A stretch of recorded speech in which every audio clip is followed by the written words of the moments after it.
Écoute bien, voici comment réaliser les premiers secours à ton animal. Et ça, c'est mon chien qui secoue ses poils là. Vraiment. Ok, allonge-toi. Bon chien. C'est probablement l'une des choses les plus terrifiantes que tu puisses imaginer. Ton cher bébé poilu a besoin d'une assistance médicale d'urgence immédiatement. Que ce soit à cause d'un étouffement, d'une hémorragie ou de n'importe quelle autre situation inimaginable, tu dois parfois agir rapidement avant d'aller chez le vétérinaire. C'est pourquoi il est crucial que tous les maîtres d'animaux aient non seulement un kit contenant du matériel médical d'urgence, mais qu'ils aient également les connaissances pour administrer les premiers secours à leur ami poilu. Cette vidéo t'expliquera ce que tu dois faire dans différents types d'urgences quand ton animal est en danger et que chaque seconde compte. Avant que nous allions plus loin, prends une seconde pour cliquer sur le bouton s'abonner et pour activer les notifications. Beaucoup de vidéos utiles telles que celle-ci sont publiées tous les jours du côté sympa de la vie. Alors, revoyons tout ensemble. En cas d'empoisonnement, comment aider un chat? Comment peux-tu être sûr que ton chat a été empoisonné?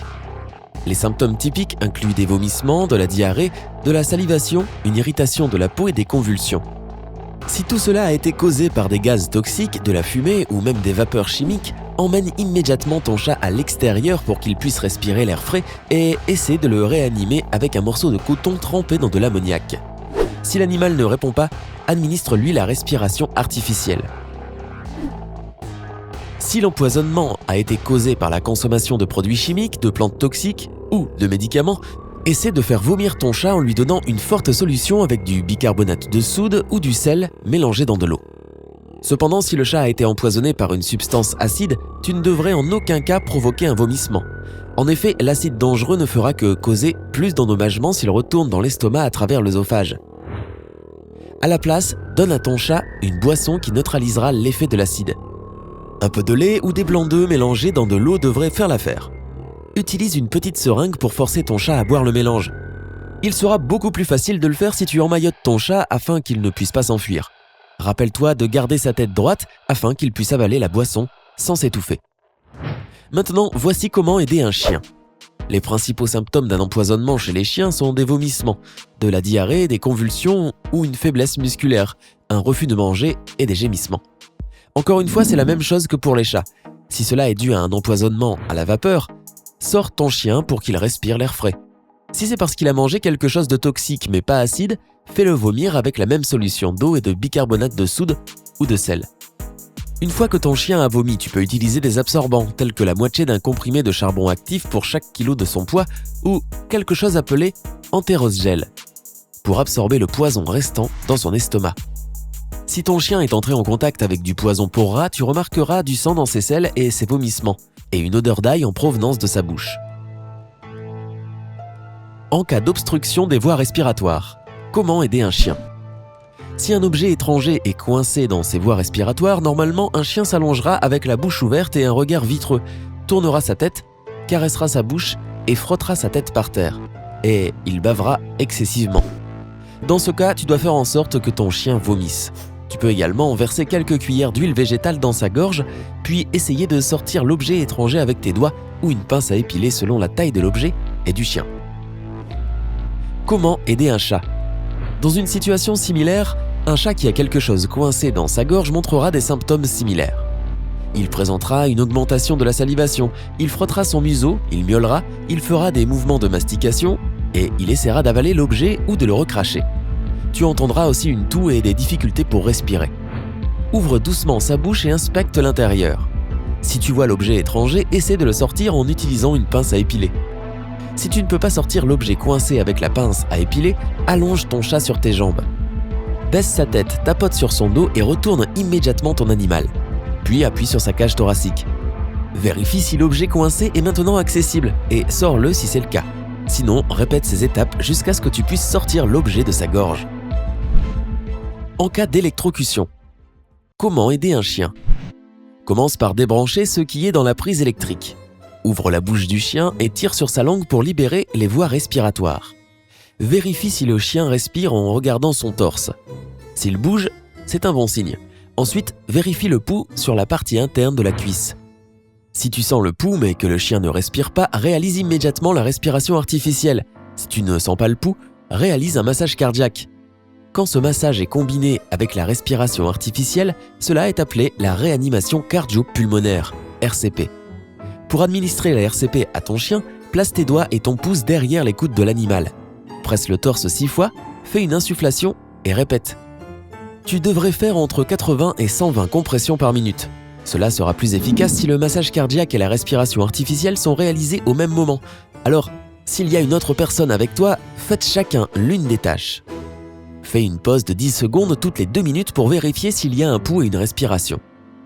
Continue jusqu'à ce que l'animal puisse respirer ou que tu peux sentir un pouls stable pendant 30 minutes. Une fois que tu as fait tout cela, emmène quand même ton chien chez le vétérinaire. Comment aider un chat ? Si ton chat s'est mis dans des câbles et qu'il a été électrocuté, commence par couper tous les courants électriques dans la pièce. Puis mets des gants en caoutchouc ou en laine et sors l'animal des câbles. Vérifie sa respiration et le pouls. Refroidis les zones brûlées puis réalise la RCP. Encore une fois, assure-toi d'emmener l'animal chez le vétérinaire dès que possible. En cas de brûlure, comment aider un chat ? En cas de brûlure thermique impliquant de la vapeur, de l'eau bouillante ou du feu, tu peux essayer ce remède au thé. Prépare une forte infusion en mettant 3 sachets de thé dans une tasse d'eau chaude et ajoute beaucoup de glaçons pour le refroidir. Puis humidifie un morceau de coton dans l'infusion froide. Nettoie la zone brûlée et maintiens le coton sur la plaie pendant 5 à 10 minutes. Sèche-la doucement avec une serviette et applique une pommade antibactérienne ou un spray rafraîchissant sur la zone brûlée. En cas de brûlure chimique, nettoie la zone affectée avec beaucoup d'eau et applique un morceau de coton trempé dans une solution de bicarbonate de soude et d'eau en proportion 1:1. Comment aider un chien ? Commence par raser les poils autour de la zone affectée et traite-le avec une solution de permanganate de potassium. Applique une compresse froide sur la zone affectée, puis mets un bandage desserré pour protéger la plaie contre le léchage et autres endommagements. Remplace le bandage tous les jours. En cas de brûlure chimique, trempe la zone affectée dans de l'eau pendant 10 à 15 minutes. Essaie de ne pas laisser l'eau mouiller d'autres parties de ton chien afin que le produit chimique ne se répande pas. En cas de blessure et de foulure. Comment aider un chien ? Si ton chien s'est fortement cogné un membre ou une autre partie de son corps, tu devrais tout d'abord appliquer une compresse froide sur la zone problématique et traiter les plaies avec du peroxyde d'hydrogène et une pommade antibactérienne. En cas de fracture, tu remarqueras que la zone blessée gonflera rapidement et tu sentiras des craquements quand tu la toucheras. Avant d'emmener le chien chez le vétérinaire, fixe le membre fracturé avec une attelle. Si ton chien a foulé son poignet ou sa cheville, applique une compresse froide et emmène-le chez le vétérinaire. Comment aider un chat ? Place le chat sur une surface plate et examine-le. S'il n'est pas possible d'appeler le vétérinaire durant les premières minutes, tu peux fabriquer une attelle toi-même. Prends un morceau de carton ou n'importe quel matériel dur et plat, tel qu'un bâton de glace, et fixe le membre avec un bandage.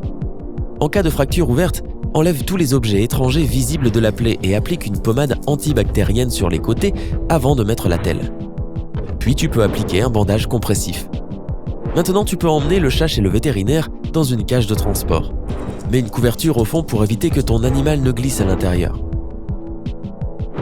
En cas d'hémorragie, comment aider un chien ? Tu peux arrêter une légère hémorragie en plaçant des gazes sur la coupure et en appliquant quelque chose de froid dessus. Puis rince la plaie avec de l'eau propre et traite les bords avec un antiseptique. Si ton chien saigne beaucoup, applique un bandage serré autour de la plaie. Si tu vois que la plaie n'est pas propre, traite les bords avec un antiseptique. En cas d'hémorragie abondante, fais un garrot en appliquant un bandage serré autour de la plaie. Place un bâton dans le bandage et tourne-le dans le sens des aiguilles d'une montre jusqu'à ce que le saignement s'arrête. Comment aider un chat ? Si ton chat saigne, appuie sur la plaie avec un morceau de coton ou une gaze. En cas de saignement des yeux, utilise un morceau de coton trempé dans de l'eau froide. Quant au saignement du nez, utilise un morceau de coton mais ne bloque pas la respiration du chat. De plus, n'enlève pas le bandage pour vérifier la plaie toutes les minutes. Cela est complètement inutile et peut en fait irriter la plaie, en la faisant saigner pendant plus longtemps. Waouh ! Espérons que tu n'aies jamais à utiliser l'un des conseils dont nous avons parlé aujourd'hui. Nous voulons juste que tes bébés animaux soient heureux, en sécurité et en bonne santé après tout. Mais maintenant, tu seras préparé au cas où ton ami poilu est en danger et a immédiatement besoin de ton assistance. Cela dit, emmène toujours ton animal chez le vétérinaire après que tu lui aies administré les premiers secours. Seul un vétérinaire peut dire si ton chat ou ton chien est complètement hors de danger ou s'il a besoin d'un traitement supplémentaire. Est-ce que ton animal a déjà été en danger? Cela pourrait être quelque chose de médical dont nous avons parlé aujourd'hui, ou quelque chose de complètement inoffensif, comme manger les chaussures de ta mère. Tu sais, mon chien Riley, qui a secoué ses poils au début, il a été aspergé par une mouflette dans le jardin, et il a couru dans la maison, poursuivi par la mouflette. Mec, ça puait trop, et il existe des recettes cool pour se débarrasser de l'odeur. Partage ton histoire avec nous dans les commentaires. N'oublie pas d'appuyer sur j'aime et sur le bouton s'abonner pour rester du côté sympa de la vie.